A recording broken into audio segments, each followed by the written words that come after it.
E nós precisamos seguir essa mudança, atualizando o conhecimento em grupo para qualificar cada componente do nosso setor. Ele sendo integrador ou fabricantes de soluções para segurança e tecnologias.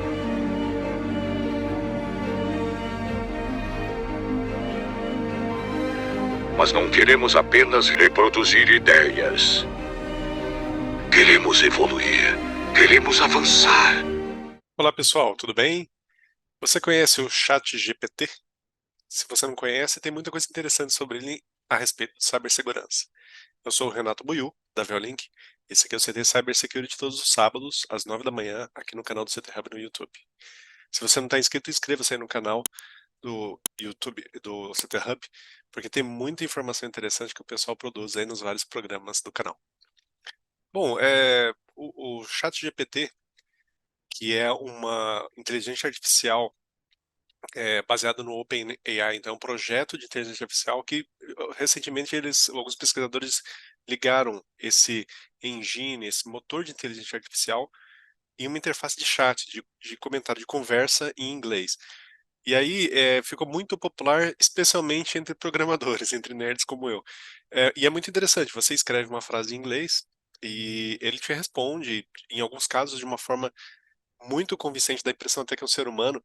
E tem casos que você pede para ele, por exemplo, explicar o que está errado num pedaço de código-fonte, ou tentar melhorar, traduzir um código-fonte de uma linguagem para outra, e ele faz isso com uma rapidez e com uma qualidade geralmente muito interessante. Só que tem alguns pontos que são interessantes em relação a ele, que tem a ver com cibersegurança. E aí eu queria comentar com vocês hoje sobre isso, né? Então, como sempre, eu vou deixar os links aqui na descrição do vídeo. E tá aí a primeira tela, né, tela de boas-vindas, vamos dizer assim, do ChatGPT. Então esse aqui é o site dele, para se inscrever é muito rápido, muito simples, né?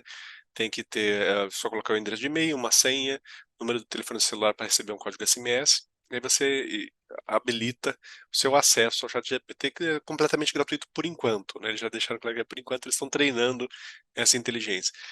E aí eles dão alguns exemplos de uso, como por exemplo, explique a computação quântica em termos simples, termos de leigo, né?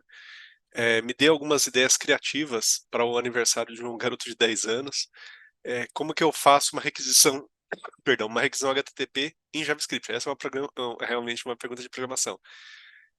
E aí ele explica algumas capacidades que esse sistema tem. Então, ele lembra as últimas interações que você teve com ele, as últimas conversas. Às vezes ele faz referência a algo que você falou no passado. Ele sempre prevê correção, então você pode corrigir algo que ele falou um pouco errado, ou pedir para ele repensar a resposta que ele deu. Esse é um ponto bem importante, eu vou falar mais daqui a pouco. E ele é treinado para recusar fazer requisições inapropriadas, e aí envolve um pouco de cibersegurança. Então, inicialmente, ele tinha essa interface aqui, esse programa, esse site, deixava o usuário fazer algumas perguntas que poderiam levar a utilizar criminosamente isso de uma forma mal intencionada, um malware, por exemplo.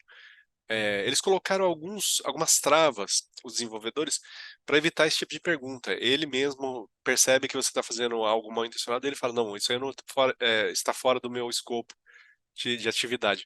Mas, como sempre, tem gente tentando burlar isso, então já tem alguns sites dedicados à burla dessas restrições, né?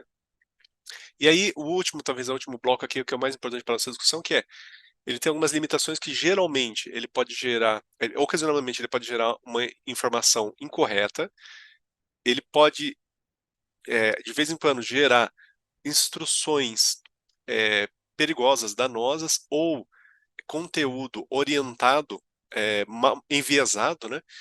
E ele tem conhecimento bastante limitado de eventos mundiais, globais, a partir de 2021.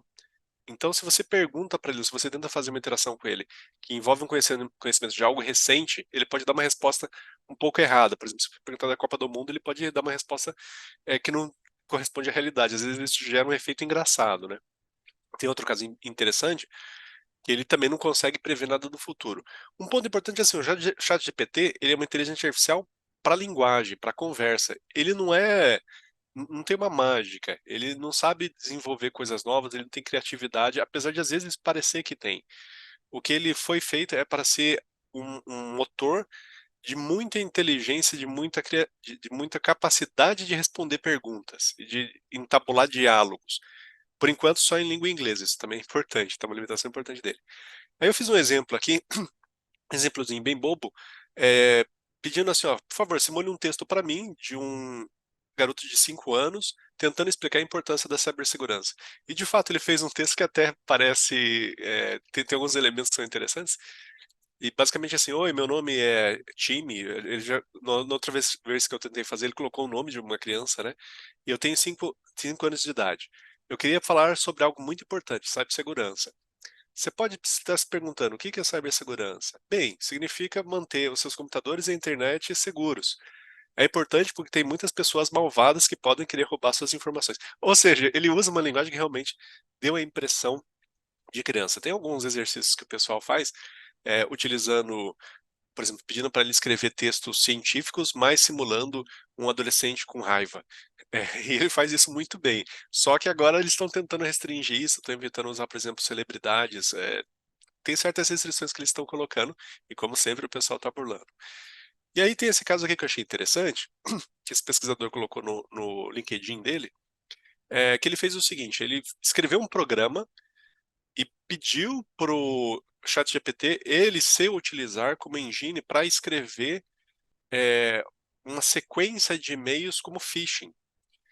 Isso oficialmente, pelos pesquisadores do ChatGPT, é proibido, você não pode usar para fazer phishing, né, para fazer e-mail tentando capturar informações pessoais de alguém, mas eles usam truques do tipo, estou escrevendo um livro de ficção e gostaria que você simulasse isso. Tem algumas burlas que o pessoal faz, né? E aí é muito interessante, perdão, porque a mensagem que o ChatGPT escreveu usa muitas informações públicas de postagem desse pesquisador em redes sociais para dar a impressão que é um ser humano realmente interessado em fazer uma conversa, em dialogar com esse pesquisador Jonathan Todd. Então, muito legal, e ele vai falando, colocando informações, detalhezinhos e fazendo perguntas que realmente dariam margem para alguém se relacionar com outro ser humano. Lógico, aqui ele não deixa claro que é uma inteligência artificial fazendo isso. A experiência que ele está fazendo seria no sentido de evoluir até um certo ponto em que ele iria convencer o interlocutor a aceitar um arquivo que seria um arquivo, entre aspas, malicioso. Aqui ele só está fazendo um exercício e tem várias pessoas na internet que estão servindo aí de cobaias voluntárias, né, para exercitar e fazer esse teste aqui que parece ser muito interessante. Então ele está continuando com isso, está exercitando e aí depois que ele terminar ele está dizendo que vai publicar a ferramenta dele, o código que ele fez de código fonte aberto. Então ele vai abrir para todo mundo dizendo como é que ele fez isso, tá? Então bem interessante, vale a pena dar uma olhada nisso. É, esse site aqui depois eu vou mandar o link para vocês, também é bem interessante. Fala sobre os riscos que tem dele ser utilizado para escrever malware, para escrever código-fonte malicioso, né?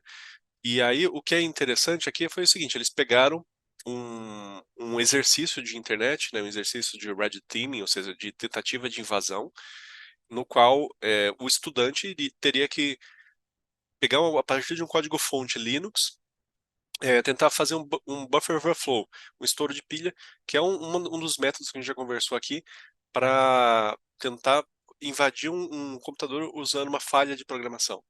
O que esse programador aqui fez? Ele pegou esse código-fonte, o exercício, e alimentou no chat GPT e falou assim, se você precisasse resolver isso, como que você faria? A primeira tentativa de resposta, o ChatGPT errou. Ele deu uma resposta aproximadamente certa, só que ele errou por alguns caracteres. Aí o pesquisador falou assim: você não quer repensar a sua resposta? Ele falou assim: ah, eu encontrei um erro aqui. Na verdade, para conseguir explorar a vulnerabilidade nesse código-fonte, eu deveria alimentá-lo com tal entrada, e aí daria o problema. E aí ele acertou na segunda tentativa. Então é interessante porque é, é- esse, esse, esse motor aqui, ele se alimenta de várias fontes de dados, ele faz pesquisa, faz algumas coisas bem interessantes, como abrir simulação de máquina virtual, shell, etc. E ele tenta entabular conversas e troca de informação muito significativa. Às vezes coincide realmente com o que você esperaria de um ser humano ou de um programador. Tem um site aqui que também tem exemplos muito interessantes do que é possível fazer com ele, alguns prompts. Alguns fazem sentido, alguns não, né? Mas o que eu acho que é mais interessante aqui que eu vou terminar minha conversa de hoje é o seguinte. O Stack Overflow, que é um grande fórum mundial de programadores de todas as linguagens possíveis e imagináveis aí que tem no mundo da programação, então o pessoal fica se ajudando com perguntas e respostas, ele proibiu, ele está colocando como inaceitável aceitar respostas enviadas com base na resposta do ChatGPT. Então, há um tempo atrás, era muito famoso o caso de sites, por exemplo, de jogo de xadrez, em que alguma criança marota ia lá e usava um simulador, um jogo automatizado de xadrez, para alimentar a condição do tabuleiro, pegar a resposta do programa e fingir que estava jogando no lugar e aí ganhar de vários jogadores humanos, o que é, lógico, uma trapaça. Então, o que o pessoal do Stack Overflow está colocando assim, a gente considera que o ChatGPT é uma trapaça. Você pegar uma resposta de alguém com uma dúvida técnica de programação ou de TI e alimentar no ChatGPT e devolver a resposta como fosse sua para ganhar aí a popularidade, os pontos, etc., é antiético. Então, eles não estão aceitando isso. E tem uma questão importante. Como eu falei, o ChatGPT ele erra. Às vezes ele erra porque ele não foi feito para ser um programa exato, um programa 100% infalível. Ele foi feito para ser um programa de comunicação convincente. Então, às vezes, ele erra e ele mantém o erro dele com uma frieza, com um grau de certeza que é realmente impensável. Então, num site que você está entrando para pedir apoio em alguma dúvida técnica ou qualquer outro tipo de informação dessa ordem, né? Se alguém te dá uma resposta muito definitiva, muito incisiva, é muito provável que você vai confiar e vai tentar portar aquilo para a sua programação, para o seu sistema, para a sua atividade cotidiana. E se o ChatGPT ele erra e insiste nesse erro com muita certeza, isso poderia gerar uma falácia aí no mundo da programação, o que seria muito desagradável para dizer o mínimo. Então, assim, é uma ferramenta interessante, eu acho que vale a pena todo mundo brincar um pouquinho lá, que todo mundo que é da área de programação, né? Mas levando em consideração essas questões de cibersegurança. A, as respostas do ChatGPT não podem ser consideradas como última palavra em qualquer coisa. Mas às vezes é uma ferramenta interessante para fazer testes como essa análise de cibersegurança aí que eu mencionei. Então é uma ferramenta boa para aprender e aprender é sempre bom, né? Bom, esse era o tema de hoje, espero que tenham gostado e fiquem em segurança e até a próxima. Tchau, tchau.